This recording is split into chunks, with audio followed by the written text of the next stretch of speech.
Hey, this is Andrea. And this is Amanda.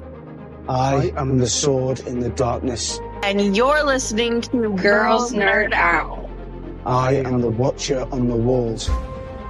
And now our rewatch has begun. Dracarys.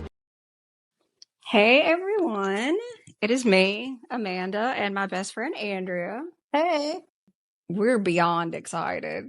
We are doing a rewatch of Game of Thrones. When Andrea and I first became friends, I told her my story about how after season 8, I boxed up all of my Song of Ice and Fire stuff. And I told her that I've never done a rewatch since season 8, which is the truth. And she was really surprised. I haven't watched one full episode since 2019. If I want to see a specific scene, I just look it up on TikTok or YouTube, and I just couldn't do it. I was just like, nah, because I know how it ends. But I'm so thankful because doing this way, and it's been long enough that like I'm noticing things that I didn't notice before. This is the only way I would have done a rewatch with my best friend. That's the only way. Because it's kind of like, I know this sounds silly, but it's like I have my best friend holding my hand so I can do a rewatch. And I'm very thankful for that.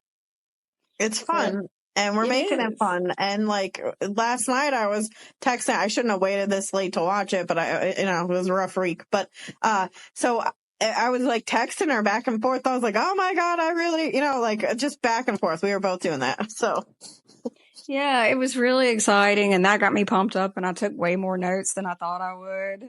So I started watching Game of Thrones around season 3, and then I went back and watched from the first, and then I found out there were books, and I read the books and then listened to the audiobooks like I don't know how many times.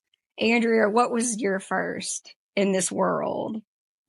Well, I was for the book world or the show world, because I watched both. So okay, for Game of Thrones, I saw one of my friends that gave me the first season of Game of Thrones because it was already out probably for 6 seasons at that point. And so I didn't know about this world at all. I know an inkling. I wasn't even into fantasy at the time. So I was like, okay, I'll try it. I mean, it seems interesting. It's politics and, it's fantasy world. So I fell in love with it. After the first episode, you're just hooked automatically because of the White Walkers. The White Walkers are the most interesting, plus the politics. I like the politics in this world.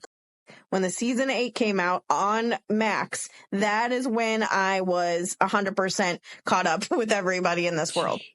Yeah, Jesus. I know. And I didn't know what to expect. I was so devastated. Oh, yeah. At some point, I'll tell my story about crying into the carpet. It's fine. Well, and see, I didn't know they were books. And then I heard about House of Dragon being made, and I was like, what's this? There's more? Like, I didn't know there was more. And so I fell in love with House of Dragon right away. I loved the story. It's very different from Game of Thrones because it's the, family hating each other pretty much. So it was different. And then I found out that, hey, House of the Dragon is based off a book. And I was like, okay, I'm going to order it. So I get Fire and Blood online, and then it suggests you other books. And there was other books listed for A Song of Ice and Fire. And that's how I knew about that Game of Thrones was books. And I was freaking out. I was like, no way. I think that's so cool because if not for House of the Dragon, you wouldn't have read the books. Mm-hmm. And I think that's so cool. A lot of people talk about how the fandom is toxic. And yes, every fandom is toxic.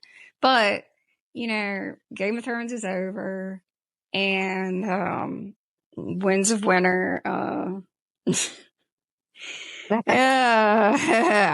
probably not going to come out. And so, like, the only way to breathe life back into Game of Thrones and A Song of Ice and Fire has been House of the Dragon. And I think it's great. And I love that. And I think a lot of people forget that that's accurate. I mean, without House of the Dragon, we wouldn't have anything new at all. It'd be very dry. But you brought up a really good point. So this first episode is called Winter is Coming. And just like the book, it starts out interesting. I want you to talk about that. Well, it starts out with these guys from the Night's Watch, the Rangers. So you got Will, I'm assuming, because in the book, it's Will Gerald, I think his name is, and Waymar Royce. So they don't say the names of the other two in the show, but we know Will is the one that gets caught by the Starks when he flees. So they're out there looking for wildlings. I don't like when they separate. I think that's just the dumbest thing ever because I'm like, you're only 3. I know they don't know what's out there technically, but you still shouldn't separate. And I get pissed in the book too because I'm like, why are they separating? And they find bodies and it's very different from the book. So the body parts are like everywhere and they're in some kind of shape, some kind of symbol that it doesn't matter to the story. I don't know why they even show the symbols because you're wondering what that is and we never know why they make the body parts into symbols or in general, why do they make symbols? So Waymar Royce is one of the characters that's out there with the Night's Watch. In the books, it's very obvious that he comes from like a noble family and he's got money. I mean, they give him hell about it, actually. Yeah, and he acts like a pompous piece of crap, and he is in the show, so it's very, very perfect. And but yeah, the way that the wildlings are placed in the book is they're set up weird. Like there's a woman that's pushed up halfway into the trees, and Will is like sneaking up on this group and he sees her up in the trees thinking, oh, okay, I gotta hide because I don't want her to see me. But then when he goes closer, he realizes she's not moving like at all. So she's dead. And then you see a couple, a man and a woman up against a rock and everybody else is just kind of laying down. It's very odd. But in the show, so weird. They're body parts everywhere and they're shaped in a symbol. I don't understand why they did it that way. I don't know. It looks like a spiral, and we see that shape later on. A lot of people were saying it was meant to look like the Targaryen sigil. Well, I don't see it. Okay. Well, now I'm going to have to look at that again. But well, the only similarity round and then like the way the spiral goes is the same direction that the dragon is going. I mean, I get it, but like at that point, I think we were just hoping it meant something, to be honest with you. Well, and then when you see the White Walker, it's just one, and in the book, it's several, and they don't all look the same, and they're all like, they talk in this language. You kind of hear the language in the first episode. At least I think that's what it is, because it sounds like ice crackling when he's running, chasing them. Yeah, and I'm pretty sure I read that it was just too difficult to make that sound, not corny, and they dropped it, which I get that. I mean, if they were having full-on conversations, it might be a bit weird. So that's why they only had one? Look, as we're going to say plenty of times during this, the White Walkers are magic. Their language is magic. Dan and Dave don't like magic. There you go. But it's such a it's still a cool scene, but it's just even cooler in the book. It's just so wild. Well, I will say this. First episode is called Winter is Coming, and Winterfell looks great, even though this is the first episode. It's beautiful. Winterfell's probably my favorite place to look at. So we have the iconic scene of the stag and the direwolf. The direwolf is not supposed to be past the wall. And the symbolism in this is incredible because you have the sigil of House Stark, which is the direwolf, and the sigil of House Baratheon, which is the stag. And they have fought and they have killed each other, which the fact that we're starting out with so much symbolism is so cool. And I did notice something.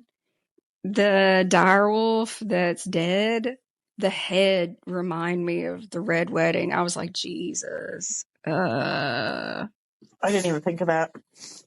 It just looked very similar, and it kind of made me wonder if that's on purpose. I don't know.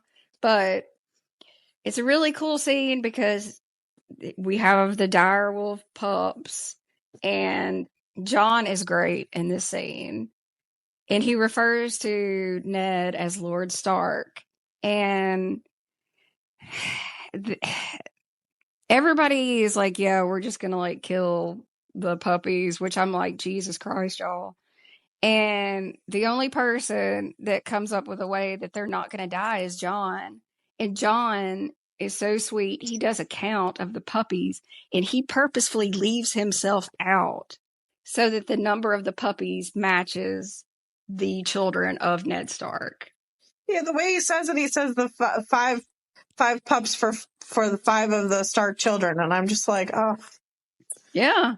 And that was to save the pups.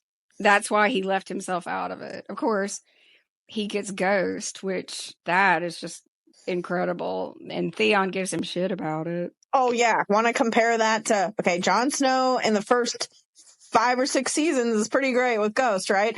And then, I mean, he risks his, I mean, and then he, doesn't care about Ghost after that. It's just.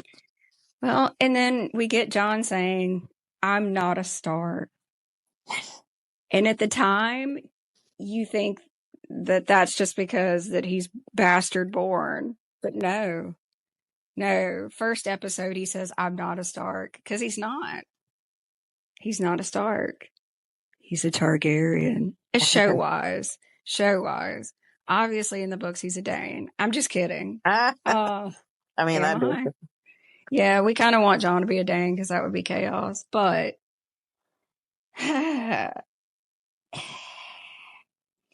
we talked about how warging is just not really brought up. But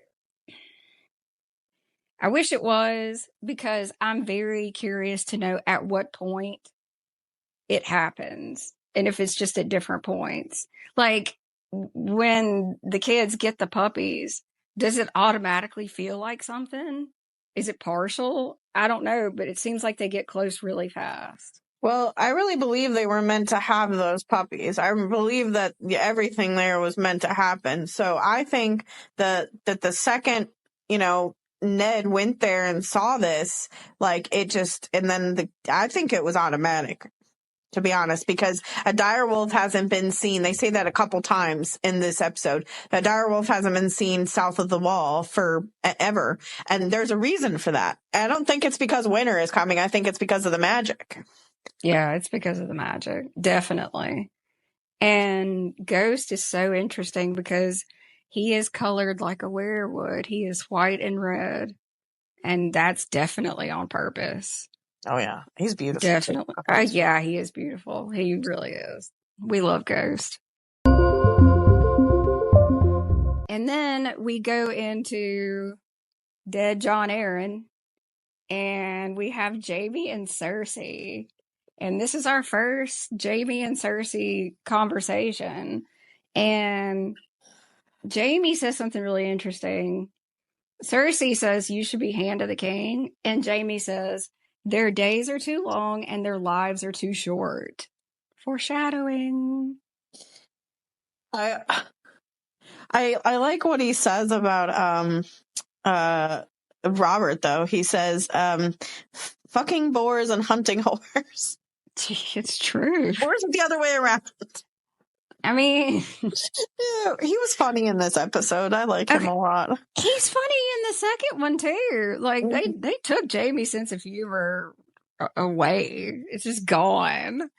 Also, the Lannisters are known for their golden hair, and right now the Lannisters have golden hair, but like it gets darker as the seasons progress, which is so weird. I think that might be a reason for that. I just don't know why. Nah, I feel like it's because they didn't care, but that's just my bitterness talking. Well, it could be because they don't care. But I just wanted to mention that they showed the Silent Sisters at his funeral or whatever, and I love that they showed the Silent Sisters because they don't talk about them often, but they're really cool. I mean, we see them in House of Dragon a little bit too, but I wish they would show them more often. They don't show them at Tywin's funeral, so it's just. I wish they would. Explain who they are for the people that haven't read the books. They have no idea. they take a vow of silence, and it's literally, most of them are not really forced into it. They just want to do it. So Sarah Targaryen, she's kind of a wild child, and she does a lot of things that Jaehaerys doesn't want her to do. Alysanne's just like, let her be free, and he's like, nope, she's gonna marry, and that's it. And they were gonna marry her to somebody really old, and she was like, no, hell no, I'm not doing this. He makes her become first he tried to make her be a septa, and then he was gonna say, if you don't become a septa, you're gonna be a silent sister, and I'm gonna take your tongue out. But that's not what they do. They don't do that. That some of them take their tongues out, and I don't know why that is, but it's just a vow of silence. They take a vow of silence, and they don't speak, and they work on the dead, and they pray all day. That's what they do. I would assume the ones that take their tongue out are probably like the extreme, probably. Yeah. Because the 7 is kind of like Catholicism, and so that would be like the nuns that sewed like wire and sharp things inside their robes so they would like feel pain all day. Yeah, I feel like it's probably that version of it. It's just extreme. Yeah. They're really cool though. They're really interesting looking. Yeah, and that is who is supposedly has Ned's bones, actually, somewhere, maybe. Yeah, we don't know where Ned's bones is, but I know who wants to have them. Yeah. We'll have to bring that up when we get there. She's not in the show. We'll talk about her anyway, because damn it, we can. After that, we see Ned. He's at the heart tree, the weirwood tree, and Cat walks up uneasy, and Ned is like shocked because Cat admits that she still doesn't feel at home there, and she's been there for so long. Like it's so on purpose. Like the old gods are not a fan of Cat. I'll just go ahead and tell you. Well, they're not a fan of her, and she also makes herself seem like an outsider because, in the very beginning where he has to go and behead Will because he's a deserter from the Night's Watch. She's like, do you have to? It's their law. He's the Warden of the North. And he would have done this before. So she should be used to it. It's bizarre. It's bizarre. Okay, so we see ice. Ned is cleaning ice. And that just makes me wonder, that sword is so damn big. Like, did people used to be bigger? I mean, come on. That thing is massive. I think the Andals were probably pretty huge, or the First Men. I just feel like they were. I mean, dang, that's a big sword. So he's cleaning it off, and it's a beautiful scene because of the pool and the heart tree. And she does seem very sad when she tells him that Jon Arryn is dead. Because the first thing she said is, like, I'm sorry, my love. She doesn't want to tell him. So, I mean, we do see some emotion there from her. Look, I'll go ahead and tell you, me and Andrea are not the biggest fans of Cat. It is what it is. Yeah, that weirwood tree is gorgeous. So, my God, gorgeous. Yeah, and that's yet another thing that occurs that, well, I mean, I guess at this point, Bloodraven knows about. Yep. There he is. He's right there. It's interesting how many things happen around a weirwood. And that goes right into House of the Dragon. So there you go. Yeah.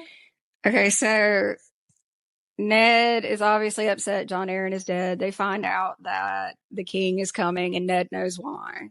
The Hand is dead. He knows why Robert's making his way down. And then we get to a scene that me and Andrea were laughing about. You have Rob, John, and Theon, and they're going to get a haircut. And this is a story, I'm pretty sure it was Kit that said it years ago. He said they all knew that they were going to be shirtless for this scene. So they were doing push-ups, like right up until basically they said action, because they wanted to see who would have like the most abs and muscles in the scene and who would look the best. And that cracks me up. I love that. And you can tell, if you watch it, you can tell, like, Rob's over there and, like, he's, like, flexing his arm. Oh, God, it's hilarious. I mean, it's just perfect. But you made a good point about Jon and his hair. He's never liked a girl more than his hair. That's funny as hell. I really like that. I really like that scene. It's such a, calm before the storm sort of situation, and they just all seem so happy, and it's really great acting. It is. And pretty soon after that, we have the arrival of Bobby B. And I'm going to go ahead and tell you, Bran sees them from the Kingsroad. What kid really climbs that damn high? My God. I was like, Jesus, I forgot how he's like a little monkey. Yeah, I don't know why he thought it was okay to climb that high, but maybe because he's always felt like he, like was a raven, so he needs to be high. I don't know.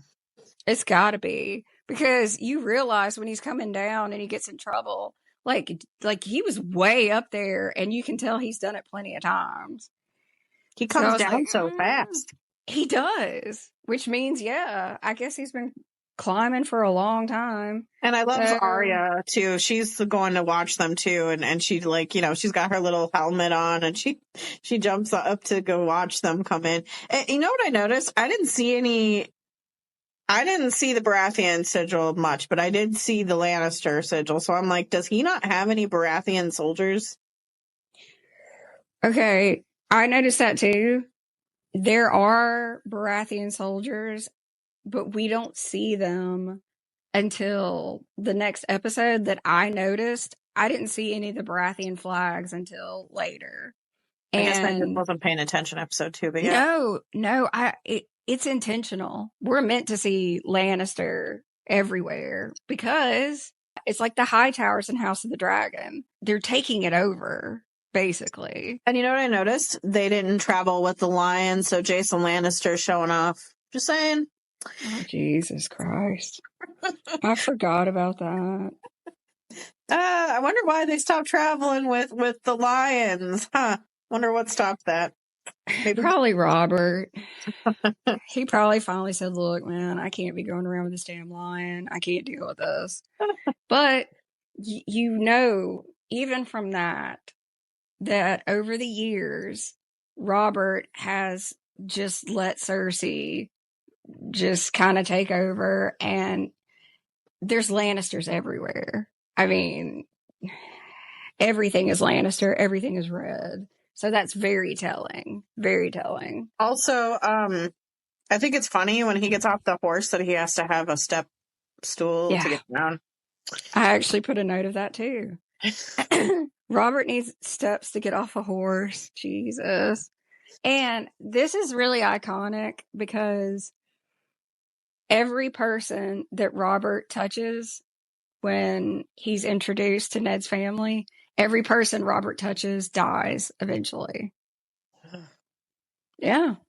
He touches Rob, touches Kat, he touches Rickon. Like, that's on purpose. Like, that's actually how good this show was from the beginning. Really. Yeah. Which I think is cool. When Sansa and Joffrey see each other for the first time, I'm like, oh, a match made in hell. Here we go again. Well, then, your favorite, he wants to go to the crypts. And Cersei's like, my love, surely the dead can wait. And like, he doesn't even say anything. He's just like, come on, Ned.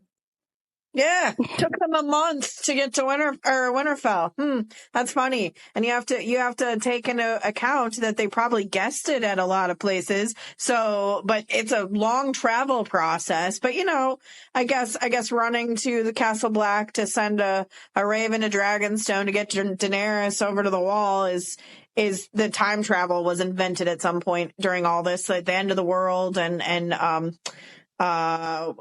politics going to hell, time travel was invented. Oh God. I just remember that being such a ridiculous thing. So Robert is obsessed. He's got to go to the crypts and see Lyanna, who he doesn't actually remember.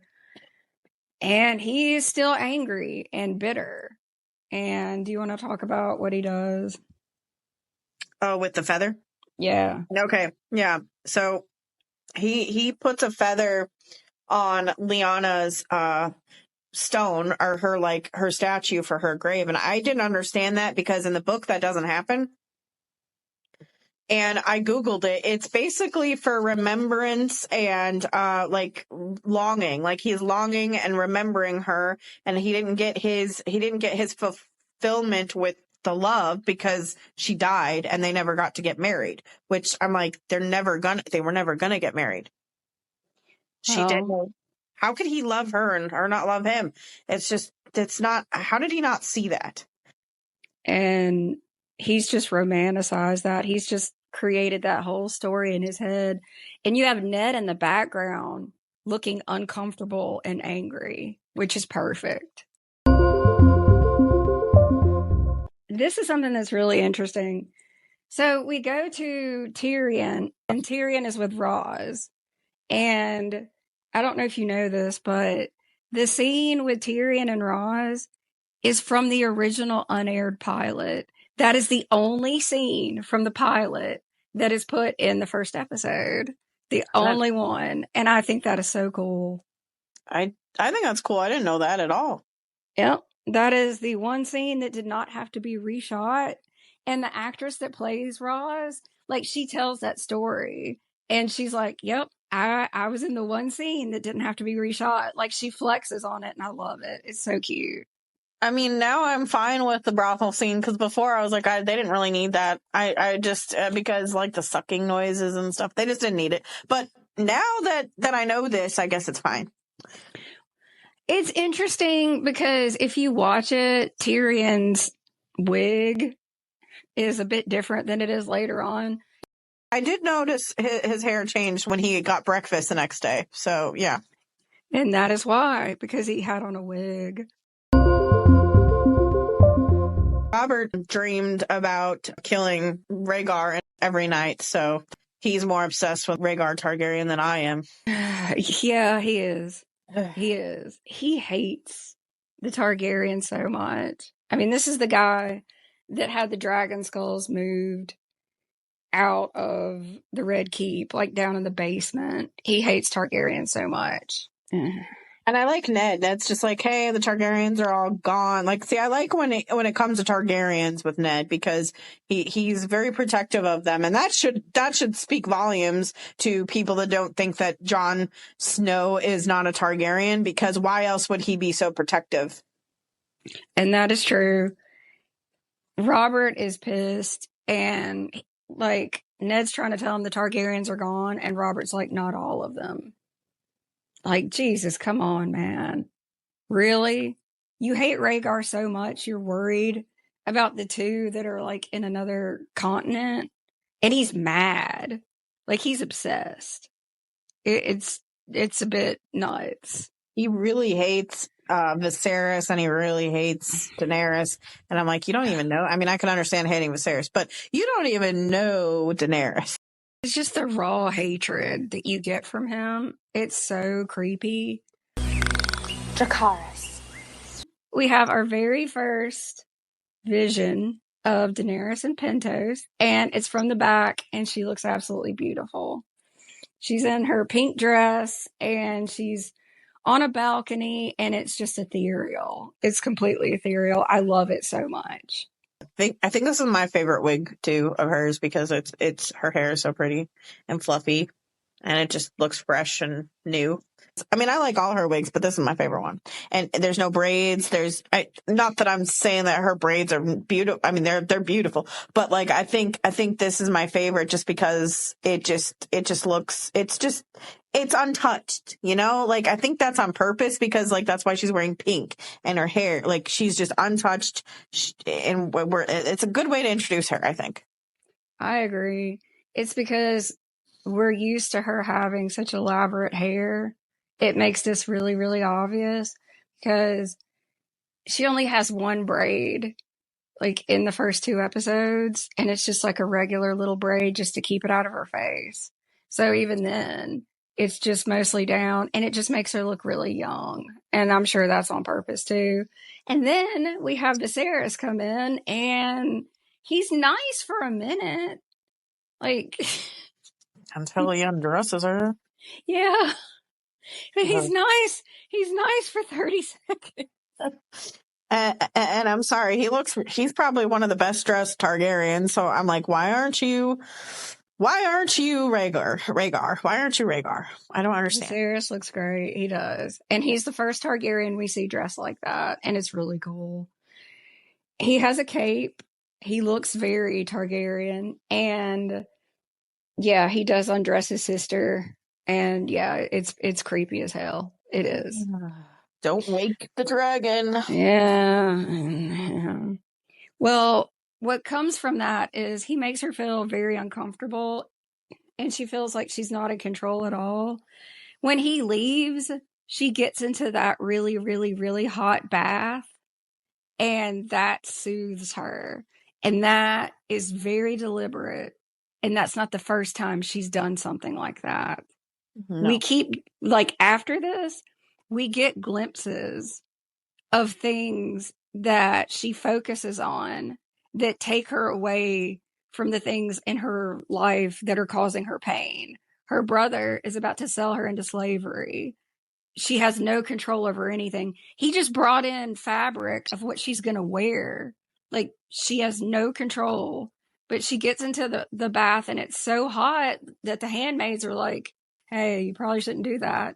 And she just looks like that's where she's supposed to be. She doesn't flinch, nothing. So straight from the get, like, we know she's different. She's just different. And I made a note saying, I wonder how often he looks at Dany like that, like when she's naked. Well, in the books, you know, we talked about this. They have to stop him from taking advantage of her before she gets married. I think in the show, they dialed that down, and it's mostly a power thing because she's the most valuable thing Viserys has. She's all he has left that he can sell. That's it. Because they had to sell their mother's crown. They had to sell her jewels. She's the last valuable thing he has. And she will get him his throne, apparently. Yeah. Yes. And he knows that's the last valuable thing he has. Yep. So Khal Drogo shows up. And what's really cute is you have Illyrio. And he says the Dothraki are not known for their punctuality. And a lot of people bring up the fact that Daenerys is late in the dragon pit to meet Cersei. There's a lot of edits that say that. And I just think that's really cool. It kind of connects it. And that shows how much she really loved him, to be honest. Yeah, she did. And he's different in the books. That's really all I can say. So Drogo looks at her. She's basically naked. The outfit that she has on, it's beautiful. It's silver. It's see-through. And he abruptly leaves. And she's worried she did something wrong.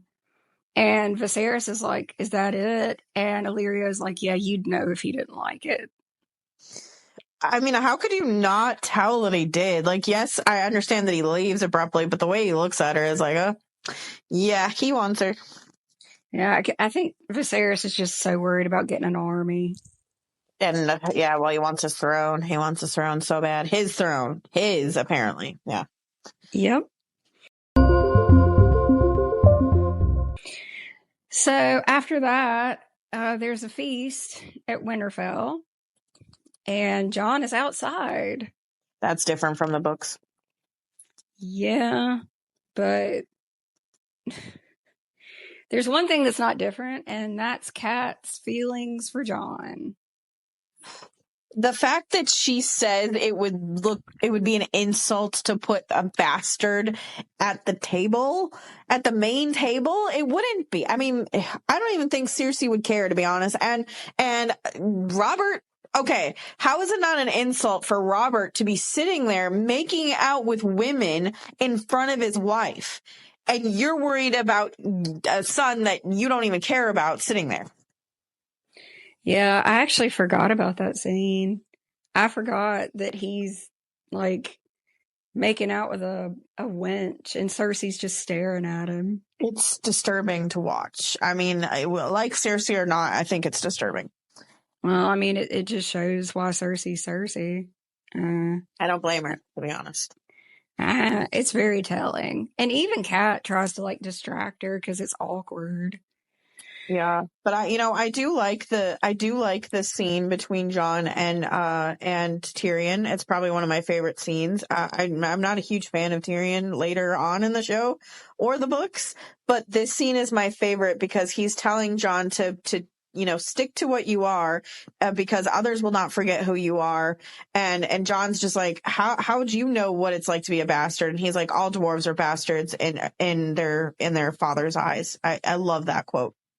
Oh yeah, a lot of people do. I mean, because it's real. He's telling Jon, like, you're going to be called bastard. You better accept it. And if you accept it, then nobody can hurt you. It's good advice. Hell, I quote that about things. Like, if somebody thinks they're going to say something about you, own it. I mean, not if it's a lie, but if somebody's insulting something about you that it is what it is.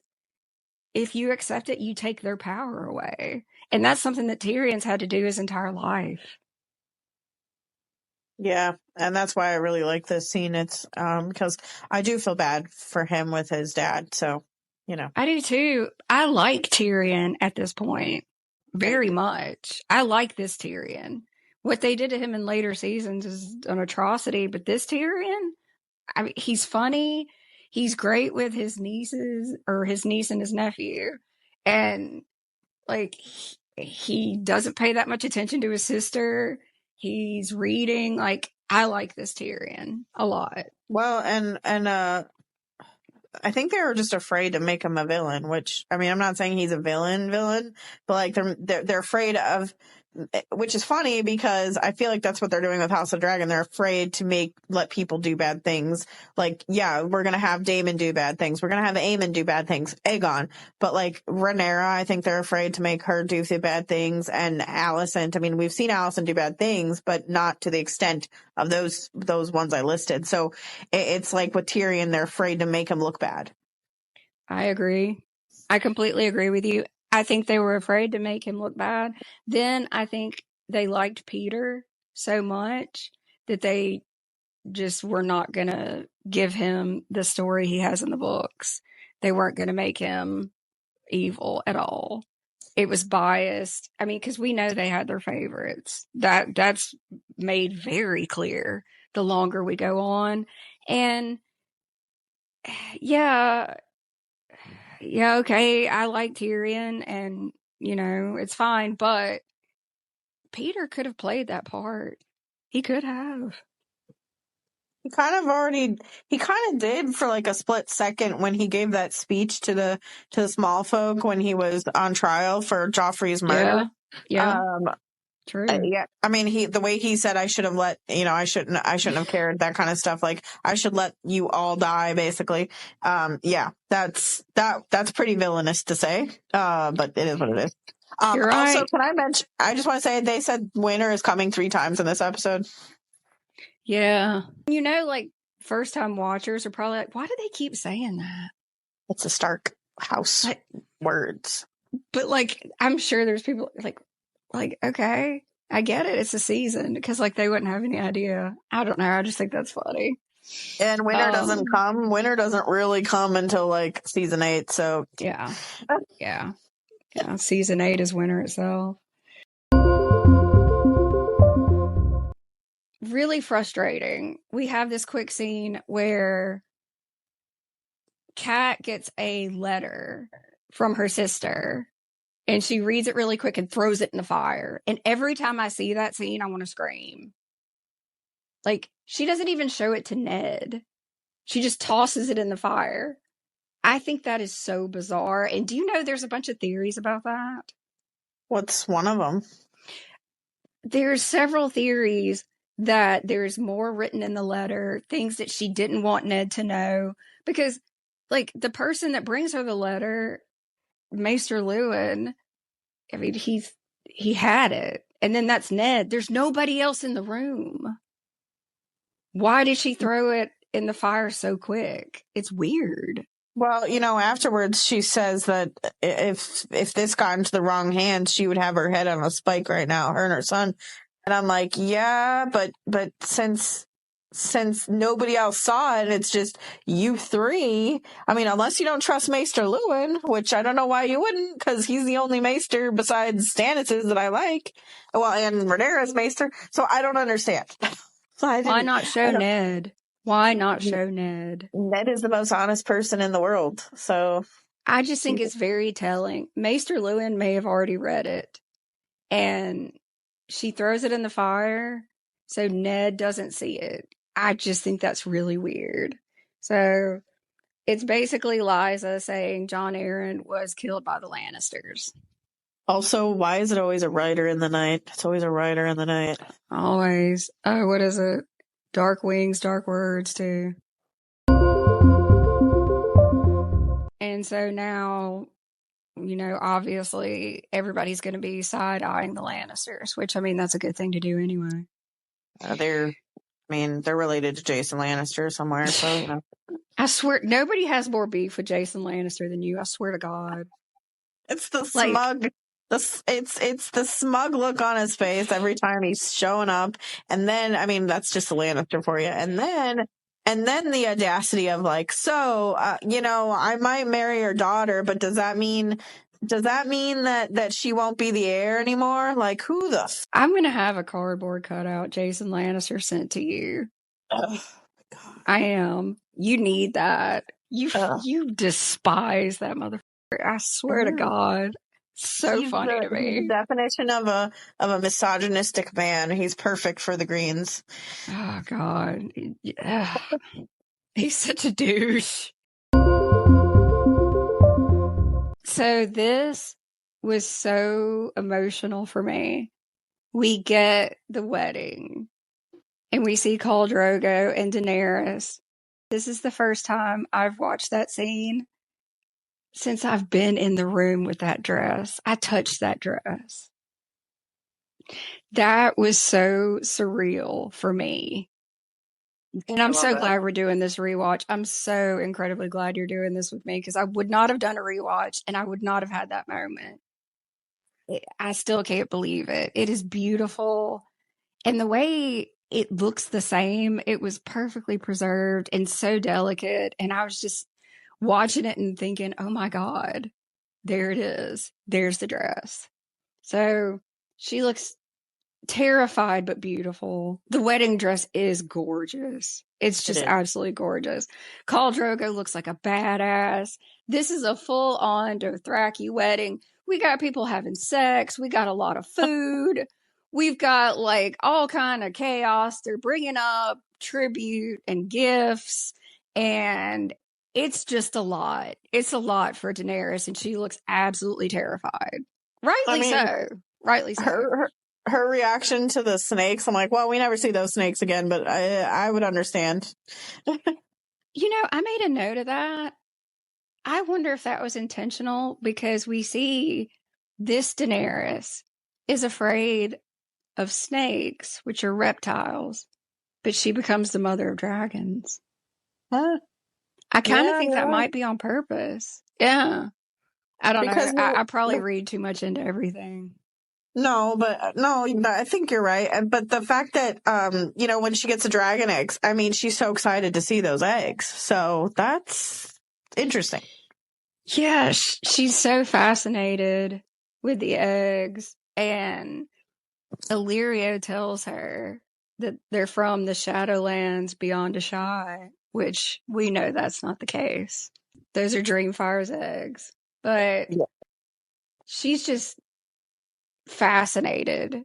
And we have to remember, this is a Targaryen, and she's never seen a dragon egg before, ever. We're used to Targaryens that have, because we've watched House of the Dragon. She's never seen a dragon egg, and there's 3. They're fossilized, but like Illyrio says, they've been turned to stone, but they'll always be beautiful. And I think that's a really interesting statement because it almost mimics what happens to Daenerys. She's not turned to stone, but she's toughened up, but she'll always be beautiful. I think that's intentional too. Yeah, it is. I do find it interesting that the first egg she picks up is Rhaegal's egg and not Drogon's, but I'm pretty sure that was done for aesthetic reasons because the contrast of that green egg with her, silver wedding dress is just beautiful. So I kind of think that's why. Yeah. And that egg is actually even more green than it looks because those eggs were in the auction too. They were like bright green, which everything gets toned down obviously in like editing, and that's why the NFT of Daenerys has a green egg, the Funko, because that's the first one she picks up. So that makes sense. Yeah, it's really cool. It's very different. It's interesting. The wedding is wild, and Viserys is not placed up there with them, and you can tell he's not happy about it. No, yeah, he's really upset. Yeah, because he keeps asking Illyrio, "When am I going to get my army?" He's like, "Shut up, God." And so Khal Drogo presents Daenerys with his gift for her, which is a beautiful white horse, which is silver in the books. And we get the iconic, "How do I thank him?" And Jorah says, "There is no word for thank you in Dothraki." I think that's funny, but I like that he gives her those books for the songs and histories of Westeros. I think that's really cool.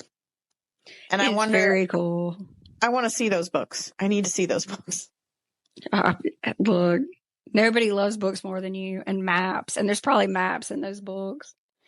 Jorah in this show is a lot different than in the books.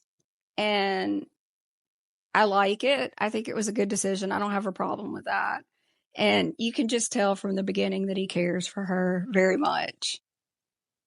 So the wedding night, it's different than the books. It's consensual in the books. It's not in the show. Yeah. I mean, clearly didn't want it in the show. Yeah, Andrea and I have talked about that. It's a cruddy choice. It sucks because it gives you a different opinion of Drogo because he takes her away from the Khalasar in the books and he waits until she says yes. That's basically the easiest way to describe it. Not in the show. There's a lot of gratuitous things in the show, and yeah, that's just day in and day for you. We see Bran climbing again, which he shouldn't. He promised his mom he wouldn't, and he does anyway. Mm-hmm. And, that's the thing about Summer so I paid a lot of attention to the direwolves in these last two episodes because they're bonded to their person. And even though it's not widely talked about in the show, I think they were very much warged or like connected to their animals. So at least Bran was, because Summer is just like, "Hey, don't climb." Like she's yelling at him, like, well, not really yelling, but she's like, "Hey, don't climb that." Like really trying to get him not to go, and she's whining. It's very obvious. Is that because Summer knows he's not supposed to be climbing, or does Summer know more? I think Summer knows more, to be honest. Yeah, I mean, it looked like it. So Bran climbs up. He hears noises, so he goes to check out a window, and there's Jaime and Cersei. And pretty much everybody knows what happens with that.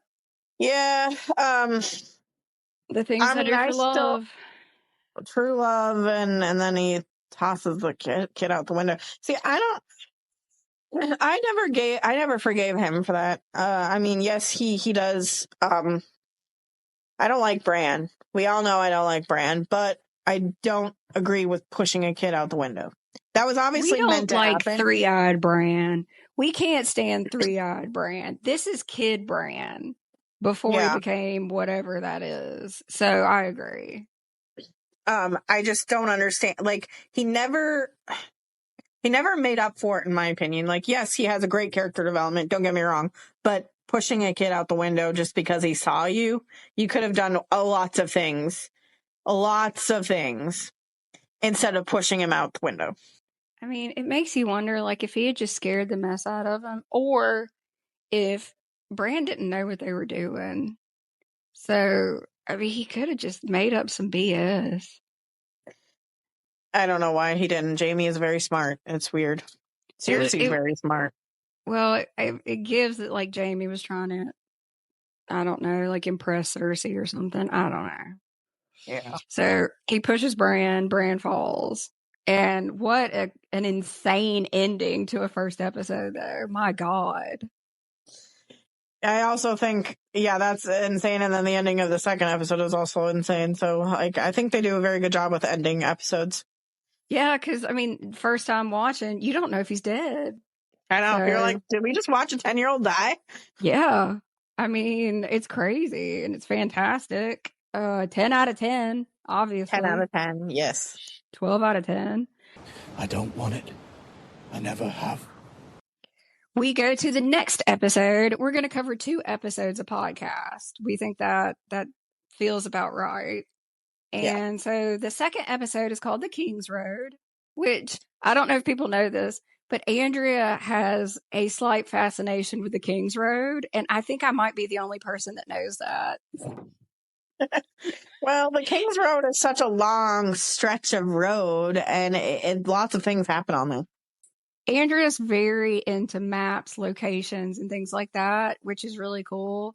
So it makes sense that she would think that the Kingsroad is fascinating.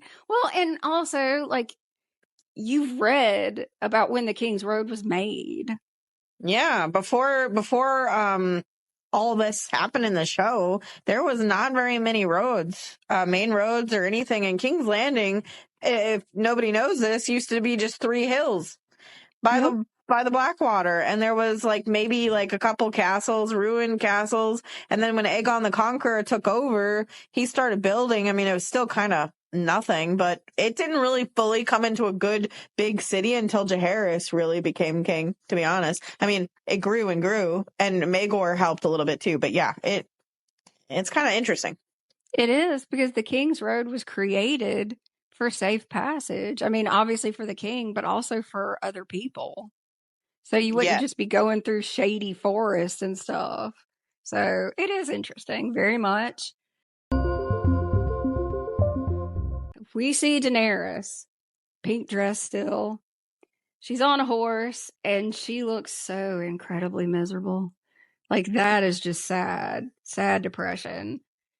And Jorah comes up, sees her miserable, and he says, "You need to drink, child." So she's not drinking, she's not eating. And he gives her a piece of, it's horse jerky. It's all they have. And she's like, "Isn't there anything else?" And he's like, "Yeah, the Dothraki, they have 2 things in abundance. They've got horses and grass." So, yay. Sorry. That's all you get. Yeah, and I thought it was interesting. He was talking about how the Dothraki believe that there's like some kind of white grass or whatever in a shy. Oh my God, yes. I made a note of this because I want to know what you think about it. It's the damn ghost grass, which is in the books. And that is true. That's actually true. That's what I love about these early seasons, is this is book lore. That's the ghost grass that's in a shy, that it kills all other grass. It glows. Like, at night, it glows. And the Dothraki think that's the end of the world. It's going to, like, cover everything. Like, I want to know what that means. That's fascinating that they think that. I definitely am going to read. I'm going to do a second read of the books again, just because this would be my second time reading them. Because, you pick up on new things when you read. So I want to get more into that, because that is fascinating. There's not much. There's a bit about ghost grass, but where that came from and that's like their belief system about the end of the world. I don't know. I don't know where that came from. We need more information on Ashai. I'm just saying. Well, some people think that the Dothraki were taught about horses from the Jogos Nye. And so there's a possibility that they learned about the ghost grass from the Jogos Nye. And Probably. that does make sense. That also means that ghost grass has been around for a long time, a really, really long time. So I could probably talk about ghost grass for a long time, but like we only have so much time, and it's like Jesus. I just think it's really funny. I got excited about that. I forgot he says that. I got excited too, and then, there's a moment where Daenerys looks at Drogo, and she just, I don't know. See, a lot of people would probably say that she was scared of him, right? But I think she's just trying to understand him, and because throughout the episode she tries to do things different, right? And I learn things. So I think it's not that. I think she's interested in trying to figure him out. And but she but doesn't Jorah, hate him. No. And Jorah says that it will get easier, and I think he misread the look. I think he misread it, to be honest. But well, and you make a really good point. She does not hate him. She wants to try to understand him. Now that makes sense for book Daenerys because their first night was consensual. Doesn't make as much sense when you take that out. Why she would have care for him and want to please him. So there you go. They should have kept it the way it was in the books. But she's not doing really well. She is in an outfit that doesn't suit being on a horse all day. And I kind of wondered why they would have left her in that outfit. But I think that's on purpose for her art, I think. Probably. She doesn't even have anything wrapped around her hands. So she's just got blisters. Yeah, and I like that was it Miri and Dorea, they take her off the horse and they take her in and take care of her, which I like that. And then there's a little scene with Viserys and Jorah, and Jorah's like, you can just go back to Pentos because there's no need for you to hang out here. And he's like, I don't care about comfort. I want my army. So he's all about his throne. And I think it's funny. He wouldn't have the option to have that throne if Rhaegar was still alive. Oh, he would not. And that is actually in the books. In Daenerys's POV, she looks at him and he's wearing silks and they're all dirty. Like not even his clothing makes any sense. And you can tell everybody wanted him to stay back in Pentos because he doesn't belong. And I also think, just personally, I think Illyrio was afraid that Viserys was going to piss off Khal Drogo because at this point, Illyrio has all his eggs in the Viserys basket. That's where this is going. Because at this point in time, that is what they want. They want Viserys on the throne. So they're worried because they know who he is, that he's going to piss off Drogo. Well, and they're not wrong. I mean, yeah, he does piss him off at some point. Well, did you notice? Okay, so we have like a brief moment with Viserys and Jorah, and Viserys is basically asking Jorah why he was exiled, and it's because he sold some poachers into slavery, and Ned found out. And then Viserys is like, oh, you wouldn't be punished for that under my reign. And that is so interesting to me because that's slavery. That means Viserys has no problem with slavery. And we know Daenerys is the breaker of chains. Not her brother. And that's part of why people don't like Targaryens, because they think they all like slavery. And it's like, nope, I don't. No. It makes it very obvious that if Viserys had somehow made it to the throne, that he would have been just probably like his dad. Probably like his dad, or maybe worse in a sense. Yeah, and Andrea and I have had a lot of conversations about Viserys. He did not have a good childhood. He grew up in paranoia and bitterness and everything being taken from him. Is there a chance he would have been different? Yeah. I would say Viserys has a better chance at being halfway decent than maybe Joffrey. Yeah. Can I just we'll say, never know. Harry Lloyd is a really good actor. He does a very good job as Viserys. He does, and he actually reads the Dunk and Egg audiobooks, and he does a really good job. Oh, Joffrey. Mm. See, the first episode, they really like to reel you in with him, right? Like, you're like, okay, he's a prince, blah, blah, blah. Like, he'll be fine. No, he won't be fine, because he starts off in the second episode right off the bat being like, I don't give a shit about these people. Like, because Tyrion is laying in he's drunk, laying in a stable. Yep.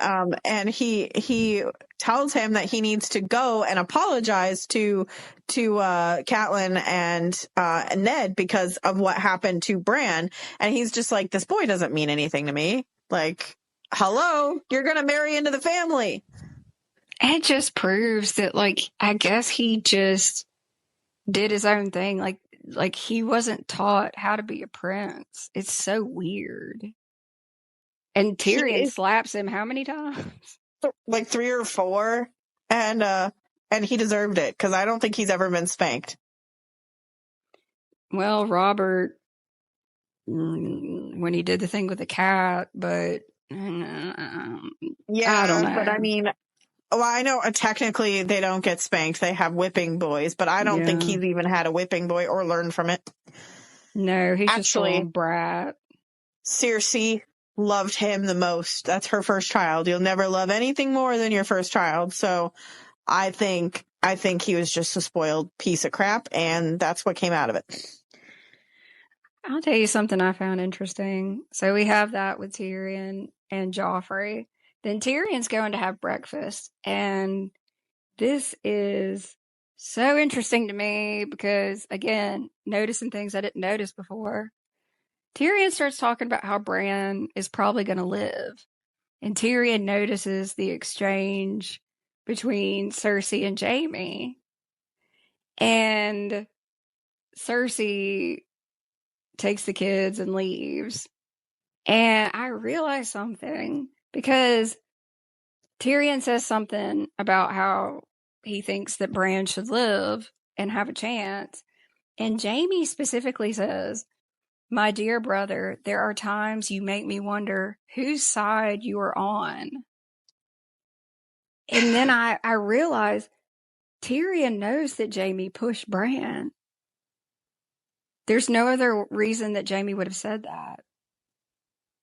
It was kind of disturbing. Yeah.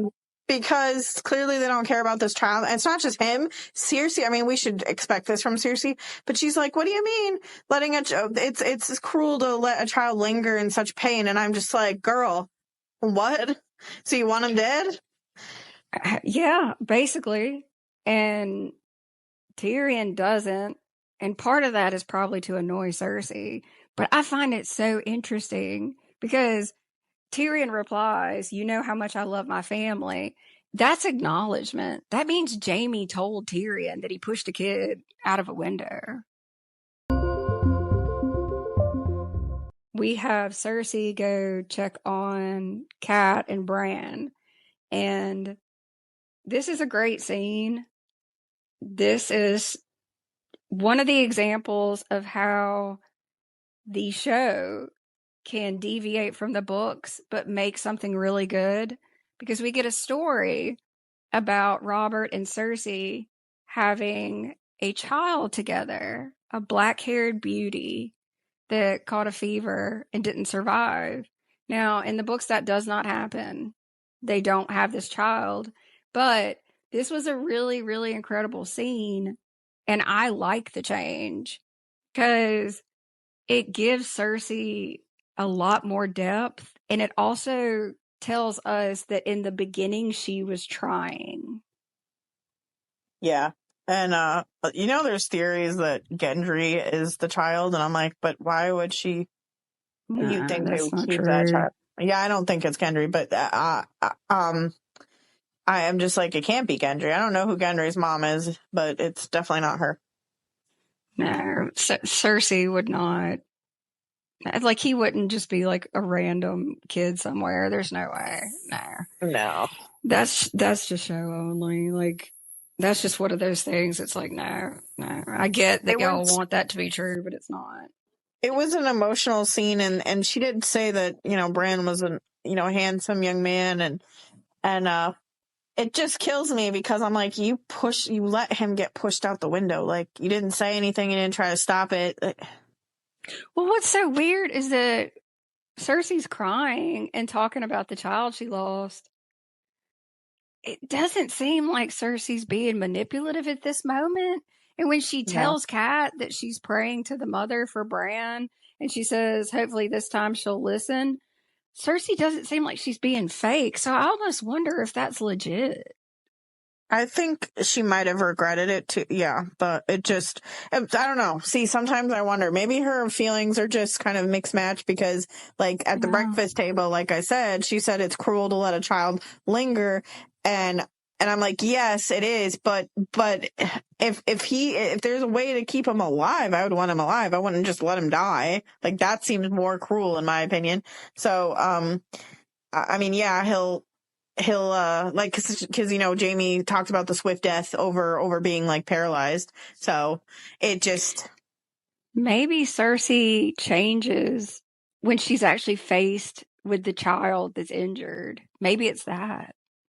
maybe he is he is a cute little kid. So Yeah. that's probably what happened. Probably, yeah. Because, I mean, like, she's like, yeah, don't let him linger. But then she goes and checks on him and she opens up to Kat and also cries. I think that was some genuine pain to see a mother in pain. But, the longer time goes on, the less of that there is. I don't want it. I never have. I couldn't wait to ask you about this. We have Jaime Lannister and Jon Snow, and Jaime is being an asshole to Jon. He's just making fun of him. He's being sarcastic. He's like, yeah, I'm so glad we have men like you to protect us. And Jon tries to defend himself, and he's like, we've guarded the kingdoms for 8,000 years. Okay, Jaime's pretty savage.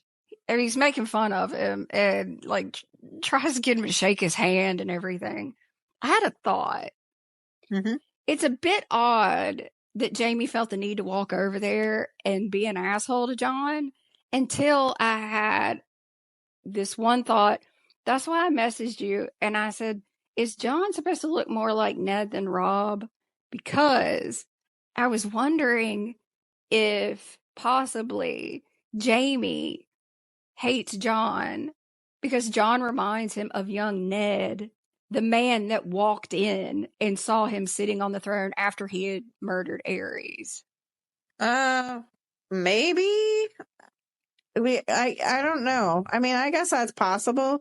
But Jon is always seemed more like a Stark than the other children to me. So, I mean, book wise. So I would assume that's probably why this is happening. Well, Jaime's hostility just seems pretty savage. And I was just trying to figure out why. And I really think it might be because he's thinking of that day. It's probably that. He said Ned looked at him like Ned walks in, sees Jaime sitting on the throne, which we know because it's a POV that Jaime's not sitting on the throne trying to say he's going to be king. He's sitting on the throne because he's like, my God, what have I done? And what is this? But then Ned walks in and judges him. So I thought maybe that was him kind of having those feelings come up because Jon kind of looks like young Ned. You never know. That could be what it is. I also thought it was funny how he talked crap about the Night's Watch, and that's your life. Your life is going to be stuck there. Like, you have your life there the whole time. And I'm like, just like you with the Kingsguard, right? Yeah, true. Very true. That's a lifelong thing, too. The Kingsguard was designed by Visenya Targaryen to model off the Night's Watch. Yes. So, there you go. Which is a very cool story that I'm sure we'll get in the Conquest, hopefully. We have Jon go see Arya, and he gives her needle.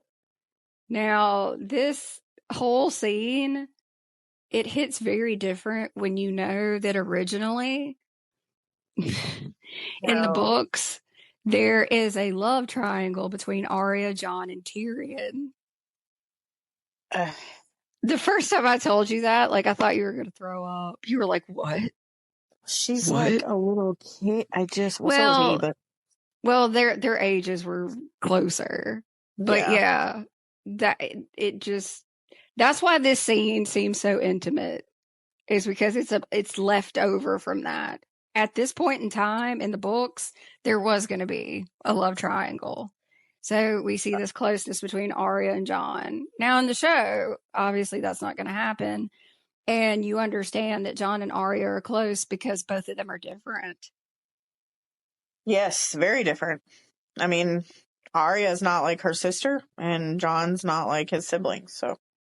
No, not at all. And I think that actually works out better for both of them. Yes. So she's very happy. She gets needle. It's very touching, and you can tell that Jon knows he may never see her again. And that's a lot. He's going through a lot. Next scene, Jon goes to check on Bran. My least favorite scene ever. I know, and that's why I'm going to make you talk about it. I love you.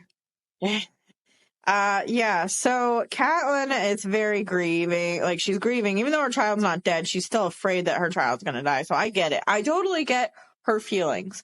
But she has been a piece of crap to Jon for the past 2 episodes, right? So she just treats him horribly. We clearly know that there's no love between them, and it's fine. It is what it is. But it's not fine because he's just going in there to say goodbye to his brother. He's talking to him about how I'm going to the Night's Watch, and you can come visit me when you get better. We can maybe take a walk. I mean, I feel bad that he said the walk part, because he won't be able to walk again. But like, still, they could go beyond the wall together, and that's being a brother. That's being, I love you, and I want you to get better, and I can't wait to see you again, even though I don't know if I'm gonna ever see you again.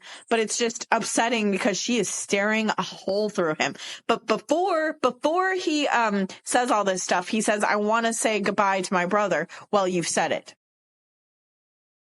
Okay, let me tell you something. I noticed it's like heartbreaking. Yeah. Okay. Sorry. I hate it's an emotional scene. Yeah. Oh no.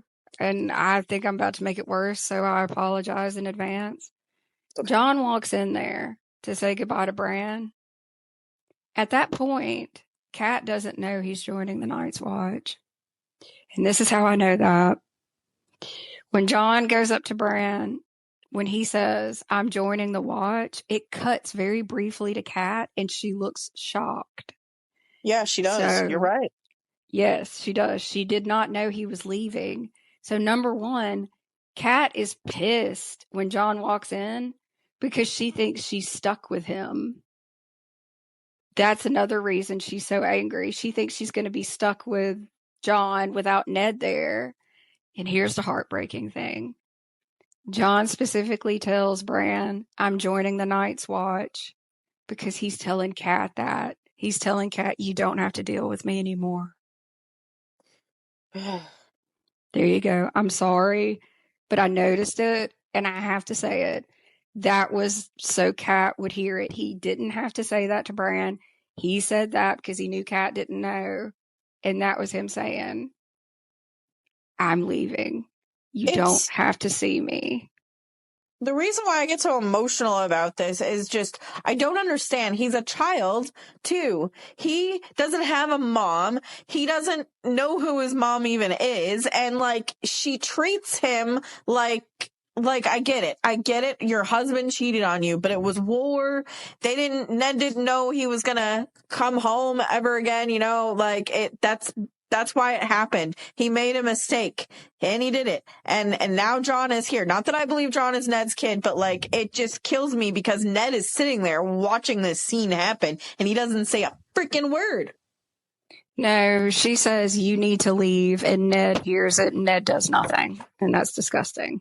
It just, I get it. Like, he doesn't want to make it look like he's showing favoritism to his child, but that is not your child. That is someone else's child. And you still, like, I'm sure he raised him well. I mean, he seems to, but like, it just kills me because Jon doesn't deserve this guy. He's just a kid. He's just somebody that exists and it's not his fault. Like, I've seen so many people say that Catelyn had every right to treat him like that, and I don't understand.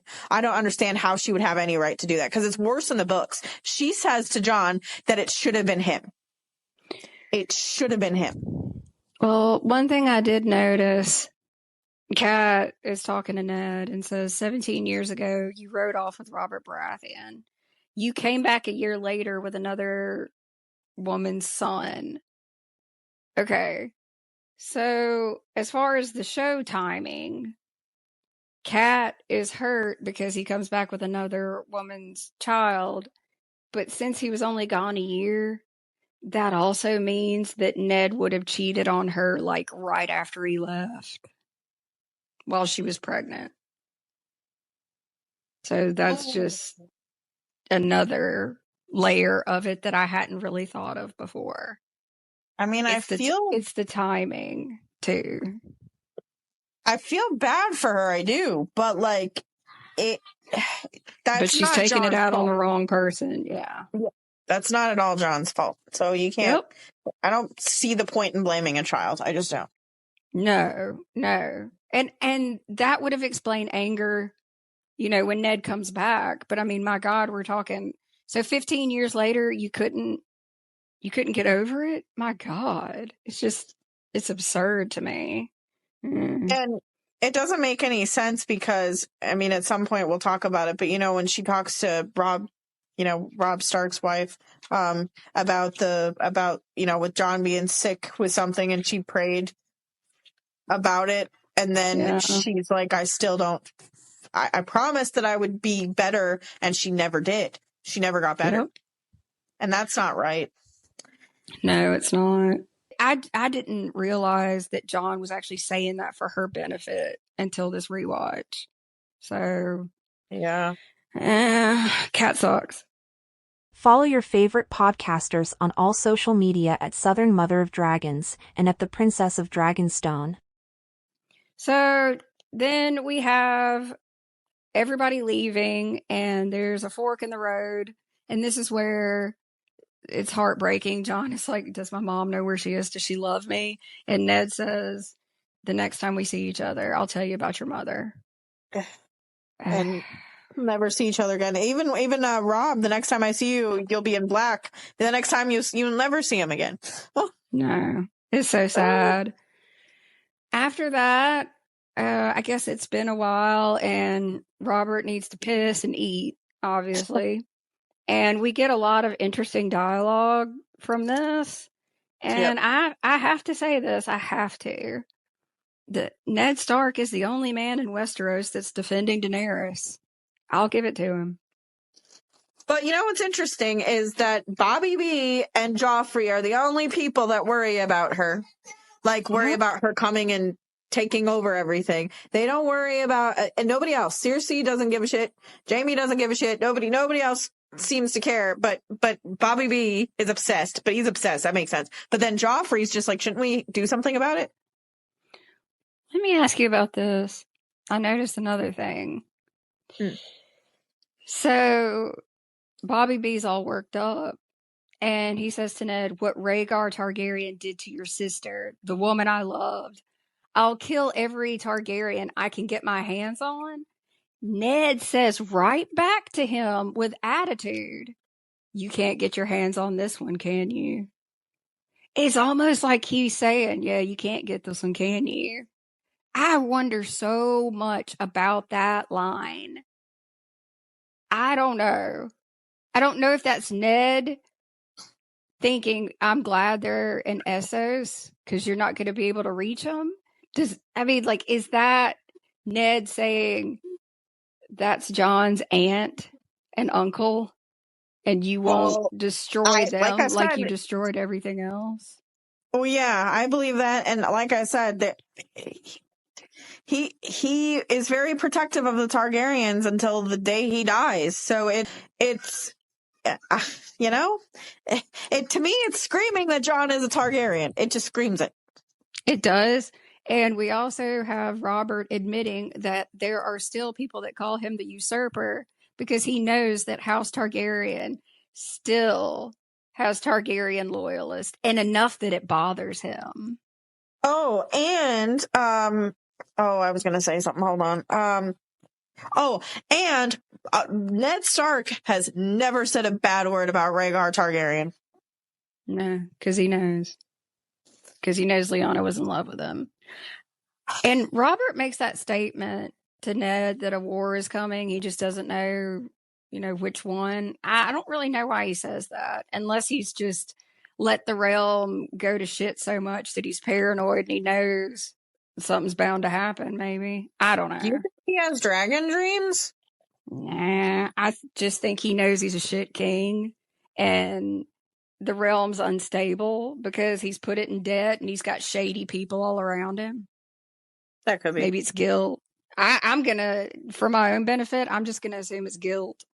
And hey, he's related to a Targaryen, people. He's got Targaryen blood in him, and it's funny that he hates all the Targaryens. Anyway. Yeah, we at some point we'll get into the whole reason why House Baratheon even exists. Whatever. Dracarys. So after that, we have an uncomfortable scene of Drogo and Daenerys, and he's going at it, and she is uncomfortable. But she starts staring at the dragon eggs. And the longer she disassociates and stares at the dragon eggs, she gets somewhat of a smile on her face, which is interesting. And then, if you don't think it's ice and fire, the flames by the dragon eggs, the next we see are flames that Jon is staring at. Yes. Tyrion kind of points out that Jon is a bit naive because Tyrion's like, oh yeah, those other guys that are joining the watch with you, like that's sexual assault over there. And Tyrion says something kind of interesting. He says that most of them choose castration over joining the watch. Damn. Yeah, when I saw Rast, I was like, God damn it, not him again. Like, I really, God, I hate him. I hate him and, the whole group that does a mutiny. God, they suck. But anyway. Yeah. Oh, I know. So, we have that, and, okay, the next scene we have with Kat, Maester Luwin comes in and tries to get her to do what she needs to do, and she's like, no. Rob's in there, and Rob's like, all right, I'll handle it. The fact that Rob has to remind her that she has another son, that Rickon is just going feral and he's crying and he doesn't know what to do. My God. I know that kills me. I'm like, yo, you forgot you have another kid, just like Allison forgot that, Darren exists. Like, how do you forget that Rickon exists? I don't know, but it just tells you a lot. Bran was apparently the only kid she focused on. It's just, ugh. Yeah. So Rob is looking out the window and Kat's like, oh, get him to shut up because the wolves are howling. And Rob says there's a fire. And I wonder if he saw the fire or if he smelled the fire because Grey Wind did. Probably that, because the wolves are howling because they're trying to let the people know, hey, there's something going on. Like, yeah. Yep. And again, I just know that Rob was an awesome org. I will keep pushing for that. And so my headcanon is going to be that he smelled the fire because Greywind did. I'm going with it. Alright, so then we have the cat's paw come in and try to kill Bran and the dagger. I'm sorry, but that dagger triggers me. Yeah, that scene, like, what do you mean she wasn't supposed to be there? Like they didn't think she would be waiting by the bed for her kid? That's so bizarre to me. I don't know, but she gets cut up. Summer saves Bran. There you go. I think it's Bran actually saving himself. But yeah, I thought it was cool. Yeah, especially since she's bitching about the direwolves and that's who saved y'all. So yeah, way to go, You're not going to say crap about the direwolves now, are you?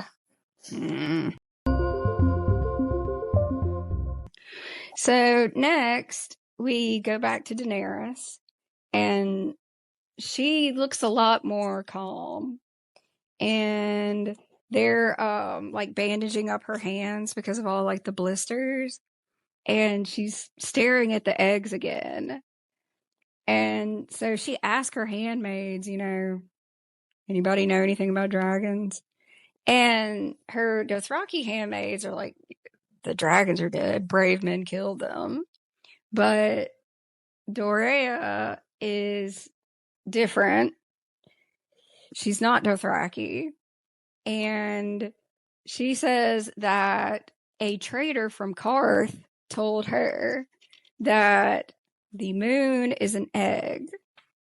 And there were 2 moons in the sky, but one wandered too close to the sun and it cracked from the heat. Out of it poured 1,000 dragons, and they drank the sun's fire. And I told Andrea, I was like, wait a minute.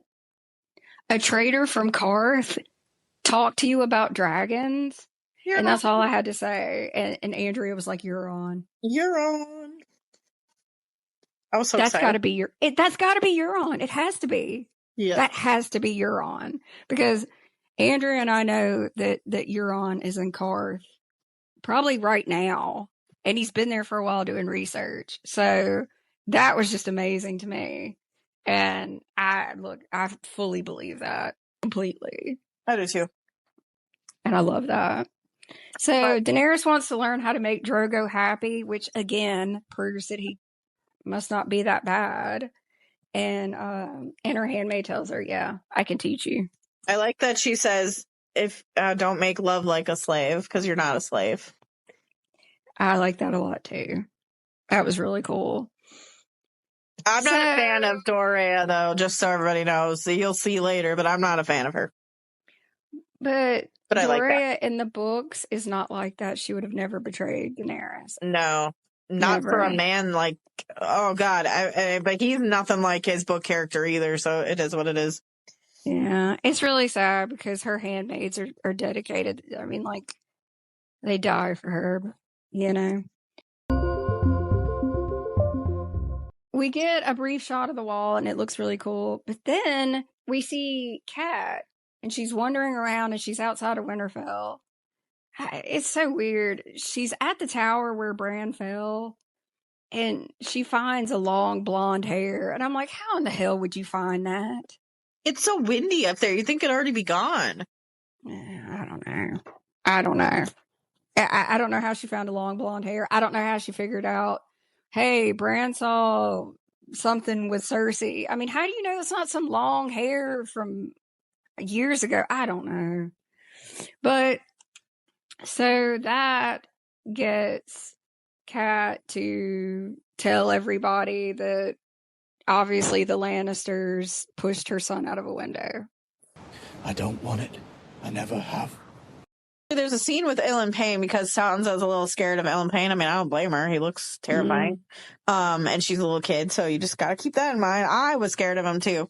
The Hound tells her the story about how he got his tongue taken out by the Mad King. And I remember because it was because he was saying that the hand of the king for the Mad King was Tywin Lannister, and he was more of a ruler than the Mad King. and he was overheard. He shouldn't have said what he said, but it's true. Yeah, and that's one of the things that pissed Aries off real bad when he heard people say that. Yep, but it's sad, but it's true. And then he was losing it. Aries was losing it, and so Tywin did what he needed to do. Yep. And then, so then Elin Payne leaves, and then Joffrey comes up because he thinks that the Hound is scaring her, which it's not true. And they go off on a walk together, and Joffrey lets her have some wine, even though she's only allowed a cup at dinner. He's like, my lady. Did he say princess or lady? I don't think he said queen. What do you say, lady? My lady? I don't know. Whatever he said, it was to make her feel good. He's being a sweet prince, Andrea. He's understandable. Yeah, there's scenes where he gets me kind of, and I'm like, okay, and then he does what he does, you know. Yeah. So they come upon Arya and Micah. Arya and Micah are they're what? They're like fencing each other, I guess. They're just play fighting. Play fighting for fun. And Joffrey wants to get involved because he's like, oh, this is your sister. Haha. Like, hey, you shouldn't have a sword up to a, like, he was making fun of him. He was saying like, you should not fight this girl. And like, Joffrey pushes her, right? Yep. Yeah, and I don't understand why he thought that was a good thing to do, but he's trying to look cool in front of Sansa, and it's just ick. It's the whole situation shouldn't have happened. I mean, yes, kids fight, but this was stupid. And and then Nymeria comes in. That's Arya's direwolf, and she attacks Joffrey, which not really attacks, she just bites him, but she's protecting her, her person. So yeah, that's she should. A dog would do that. I mean, it's normal. Yes. I mean, he did push her. That looked threatening to me. He also had a sword. He's the only one with the sword in this situation. It's understandable. Yeah, it's scary. And yeah, Nymeria does like chomp down on his hand. But like, he just starts like crying, like, and it's just, Yeah, I mean, Arya even takes the sword and puts it up to him, and he's like, please don't. It's like, really? Oh, yeah, he's afraid of Arya. And then you realize who he is. And then he's mad because he knows everybody sees who he is. So he even treats Sansa like crap there. Yep. He tells Sansa, like, go. And that leads to the death of Lady, because it's a heartbreaking scene because Arya has to chase off Nymeria because she knows she's going to be killed. And I cried. I'm not shocked that I cried. Even though I knew it was happening, I still cried.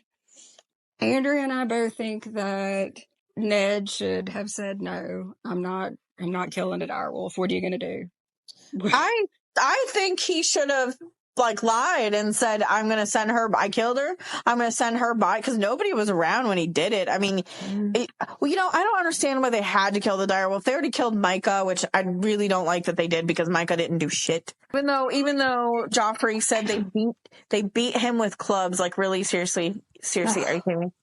I hated her in that scene. Like, really good acting, but I hated her so much in that scene. I know. She's awful because, like, everything's fine, and then Cersei's like, what about the direwolf? You already killed the butcher's boy. You didn't need to kill the dog. The wolf. I mean, but Ned should have just said, hey, I killed her, and sent her body off to Winterfell, because that's what he does in the book, I'm pretty sure. And I don't know why he couldn't have just lied and sent Lady off. I just said, Robert, I'm not doing this. What are you going to do? Kill me? Yeah, exactly.